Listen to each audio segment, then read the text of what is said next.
Hello, my name is Erica Marshall, and I have supported a variety of people for over 23 years. I used to work in public school until I insisted in starting a program for students with intellectual disabilities to have an opportunity to attend higher education. We still have the program on the campus of the institution where I work. In the last several years, I have noticed larger numbers of students with disabilities attending not just our campus, but higher ed in general. We need to think about how we support those students as they're enrolling in higher education, and we might need to make a few adjustments as we evaluate what we are currently doing. We have an obligation to support these students when they enroll, to provide them a quality student experience. I'm going to go on to the next slide so we can talk about the objectives. Our objectives for this presentation are understanding what person-centered planning is, implementing universal design concepts when planning campus programming, and then inviting students into the campus community and how we support them. And then why should we think about inclusion of of people with different abilities, and these are varying. So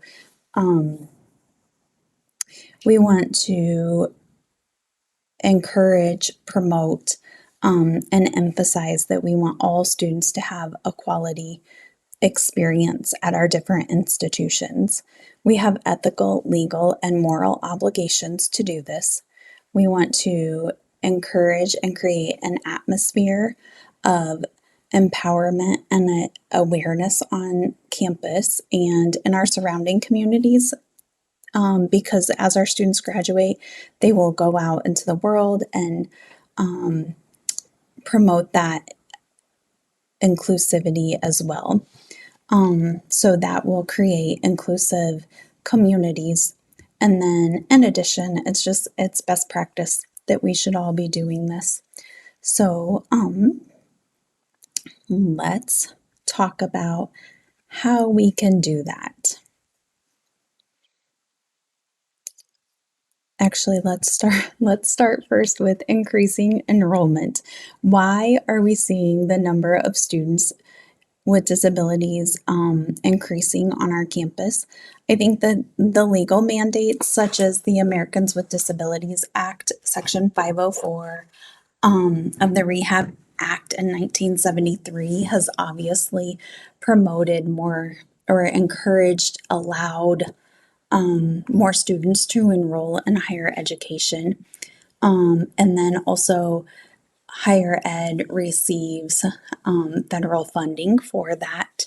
So that is one reason. I think that we've also seen advancements in our K to 12 system. So improvements in special education when students are in that enrolled in K to 12 and supporting them. We know better what accommodations they might need for those supports.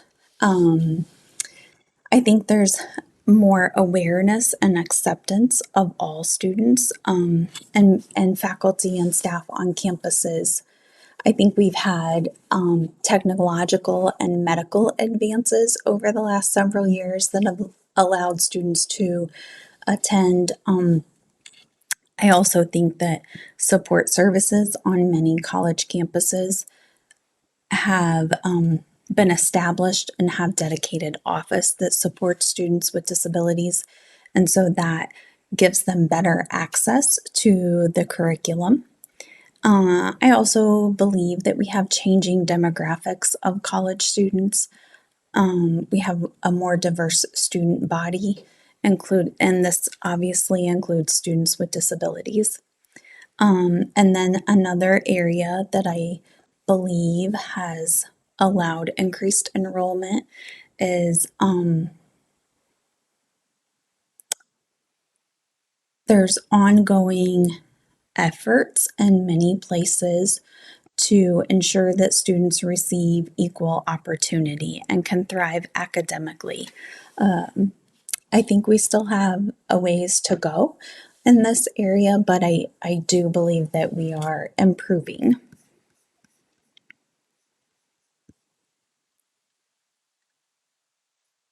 And then on the next slide, understanding the concerns of having students with varying disabilities on a college campus.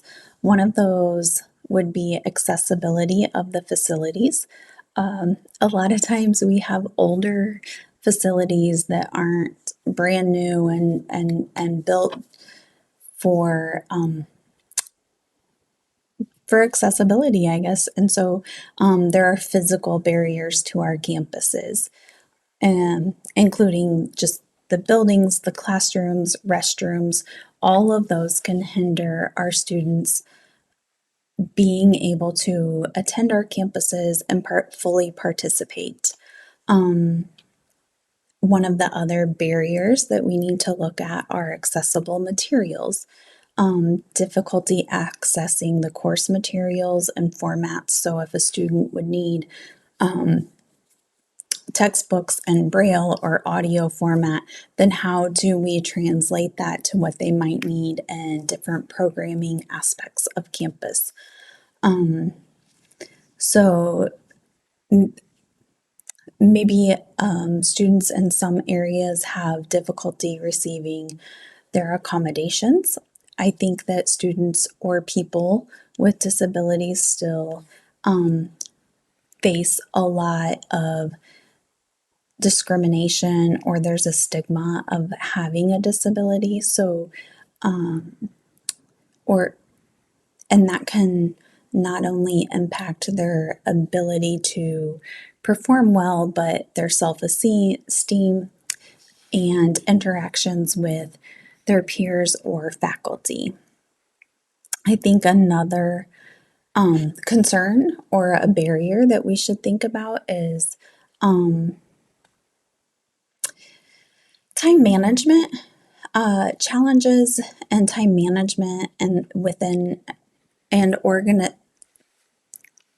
time management and organization can affect a student's ability to study, and that's definitely a barrier that exists in a variety of disabilities. And so when we think about programming, how are we supporting students and considering our programming in that aspect. And then I think sometimes that even if we have the best programming that we can provide students, sometimes we feel like that they don't attend because they're isolating themselves. They might have mental health issues, or that time management piece comes back in, or they have difficulty communicating. I think a lot of times there's also the added barrier of financial stress because they have to pay for expensive items as far as assistive technology and those pieces. Another barrier could be awareness of peers or their resident director or faculty on campus. And so that's another thing that we should consider as we're understanding the concerns that students face in higher education. Also, I just want to note before I go on that it's important for us to recognize that students with disabilities are a diverse group of people, and each individual's experience can differ greatly from someone else's. So many universities and colleges actively work to address these challenges by providing services, promoting accessibility, and raising awareness of disability related issues. But if we foster an inclusive and welcoming campus culture and create an environment where students can thrive, I think that's essential in creating the best possible experience for students. And it's my belief that that helps all students, not just students with disabilities. We're encouraging all of our students to be better people. And then, so strategies for effective support. We want to apply universal design concepts. How can we communicate better and more effectively and understand unique differences of our students? So, when we think about universal design and most people will think about the like an accessible venue. So, when we're in the airport and the restrooms oftentimes don't have doors on them so that you can walk in, and this makes the bathroom more accessible to the most diverse group of people. But we can also apply that to not only the location of where our programming is, but how we communicate our programming. When we're throwing around programming ideas, what is the most accessible program that we can offer each time for the the most students, the majority of our students, what provides the most access. And so not even just with the design or what our program is, but also how do we communicate that? If you have, when I started at my current institution, floor events were always just communicated via flyers that or pieces of paper that they would print out and put and lounges on the floor, and that's great for students to see that. But also, we if we have a student with a visual impairment, they can't see that. So that's not accessible to them. It's not an accessible form of communication. And so my students with vision impairments, were they choosing to isolate? Were they choosing to not attend events? Or were they not able to access the materials to be able to attend the events? And so I requested that we're communicating all of the things that we offer in a variety of different ways so that students are able to attend those events.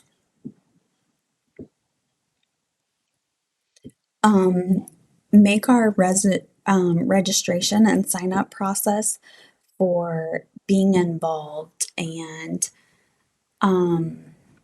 like, or if they have to register to attend a trip, make sure that all of those things are accessible and can be read by screen readers or can be developed into large print or available to an interpreter. Those are all things that make materials more accessible. When we have lectures on campus, outside of the classroom, how are we making those things accessible for students as well? And then obviously, we want to think about things like seating and mobility. And then the next piece that I would say that we want to consider thinking about is sensory considerations. So, in a large and noisy event area? Can we provide quiet spaces for attendees to take a break if it's an overstimulating process? We have our chapel that all of our students are required to attend so many times throughout the semester. But then in our overflow chapel, we keep that open all year for a more sensory friendly environment for students that might need to experience chapel in that format. Oh, and then another thing we could consider is always be willing to accept feedback and how can we improve to make it a better experience for our students. And then the last couple of points that I would like to make about applying universal designs or is awareness and training of not just our faculty on campus or our staff in the residence halls, but as many people as we can provide support and training to educate them. Because I think sometimes when we make mistakes as far as supporting students, we do that based on just not knowing. I don't think anybody really means to be hurtful, but they just don't know. And so having that open communication and effective dialogue is always helpful. And then again, back to understanding that um, everyone is unique in their experience. And so just because you may have a family member that has a disability, that may not be the same experience that a student that you're working with is having. So making sure that we understand that everybody is different and has a unique experience. And so that's going to lead me into making sure that as we're working with students and especially our student leaders, that they have an understanding of a person-centered approach. So, person-centered language is or people first language is a way of communicating that emphasizes the person first rather than their condition, or their disability or characteristics that someone might notice. So, a person with disabilities versus disabled person.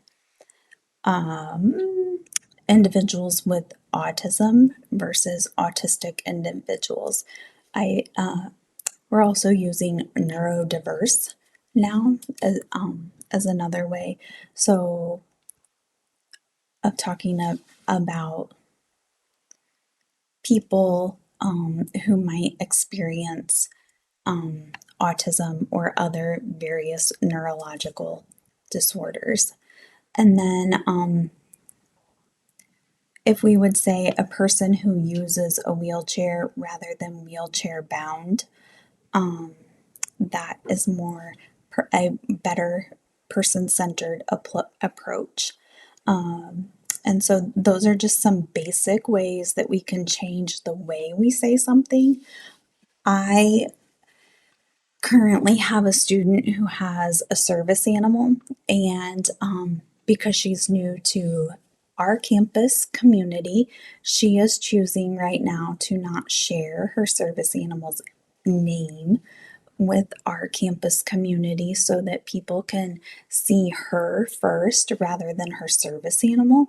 And then as the year goes on, she's more willing to share that at a later time, but she really wants to be seen first.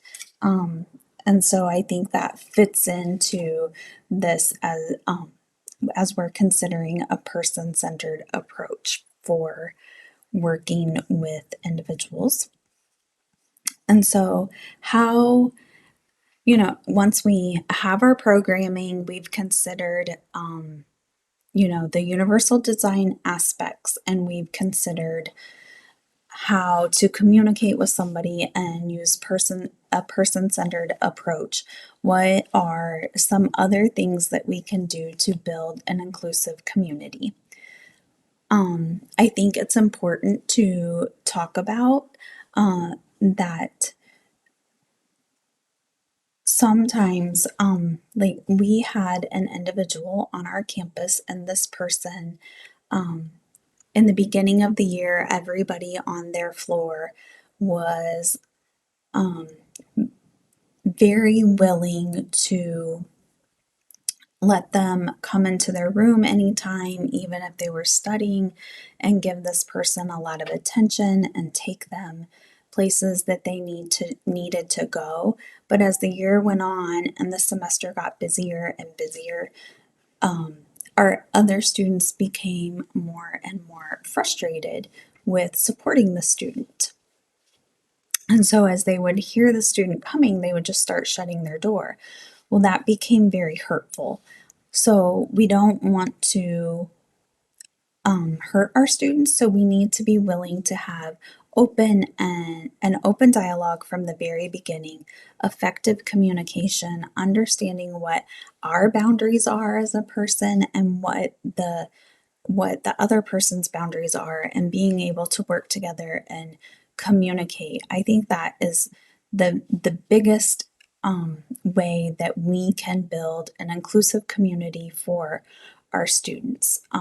Share strategies with each other, share support, so that we can support everyone and not just our students without disabilities, but also support our students with disabilities. If you have any further questions, you are welcome to reach out to me and I would be happy to chat. But thank you for listening, and I hope you have an amazing day.